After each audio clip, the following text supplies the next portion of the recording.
Hey again. Nice to see you. Yes, I'm Luke. I'm the brother of the groom. Um, to start off, I love speaking, so like, this is my thing. I know what I want to say and I usually don't regret it.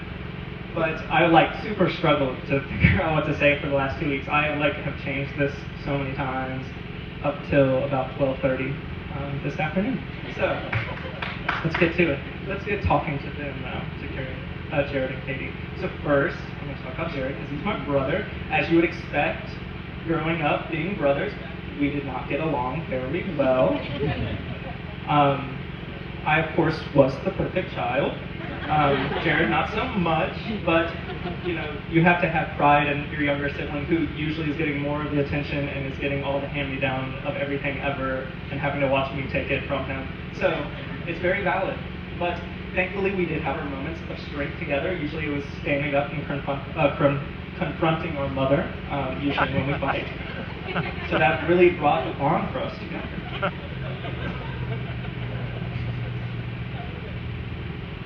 Usually we'd not be too successful. We also had practically a third brother through Zach, who's our cousin, who's been around for all of it.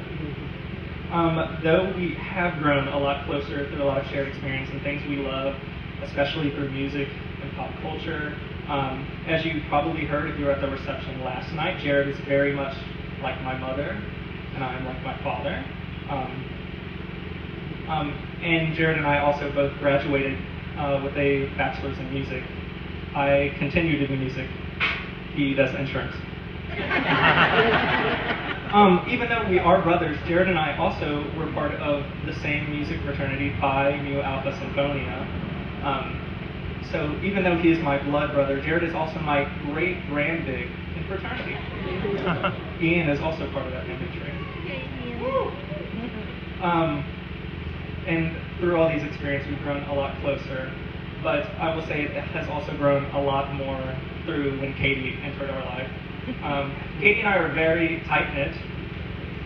She and I never really talked to each other until she moved to Louisville for seminary. I don't know why it took so long, but the last 2 years plus has been a blessing. She and I spend a lot of time together. You can find us at Target all the time. She and I are the only two that really drink coffee in our family at Louisville. And we also love getting together to watch reality TV, talk about church, to put it as polite as possible, and of course gossip. She's also been a wonderful addition for family holidays. We have this fun game where Katy, my Uncle Johnny, and I all take pictures together, really zoomed in on everyone and everything surrounding us. It helps us keep ourselves together because our family is rather chaotic at family gatherings, to put it lightly. Usually that includes the TV volume and my aunt and my mom competing to see who can be louder. So that's like our fun little game. But for me personally, though, she has been a blessing, as my family is rather small and we all live within 3 miles of each other, so everyone knows everything or wants to know everything, and we don't always want that, to be honest. So she's been a strong and safe source of communication, hopefully both ways, in positive and negatives, without it becoming like the casual conversation of everything. It also has to do with the fact she and I are both therapists, like literally, so. She has truly been a safe space for me, and I can easily say she's been a sister for me for a long time already. And she's also grown some new habits in our family, being around us, like loving dogs. Our dog Riley, I would say honestly, gets more excited to see Katy than me these days. So, the blessing most of all, though, is in watching them grow together. I've spent a lot more time with Jared and Katy as they've been together. I've seen Jared not really change, but really come into who he is and being confident in who that person is, and what he likes to do and his passions, knowing he has someone who's there to support him always, and being open in that communication.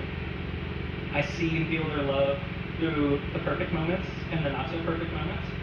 And I also want to say, about a year ago, we've been obviously talking about the wedding for a long time. A year ago, I made the offer. I was like, willing to drive the 3 grandparents here, because we were trying to figure that out for a long time. And I said I would do it. I would put all 3 in the back of my car.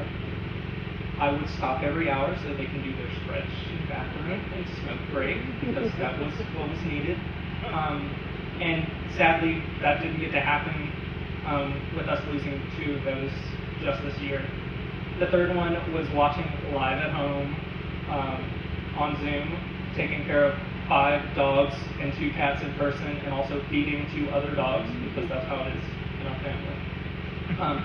But anyway, what I want to get to for the point is that there's a lot of people who couldn't be present and that would have loved to have been here, and honestly are getting to look down from the best view possible, which is above us, being smiling, being proud and overjoyed with love. So I'm going to wrap it up. Though I know I will be the one having to mediate occasional things, like deciding if the Christmas lights will be white or multicolored this December.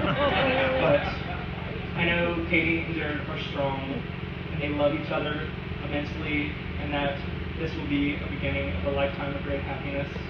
So I'd like to make a toast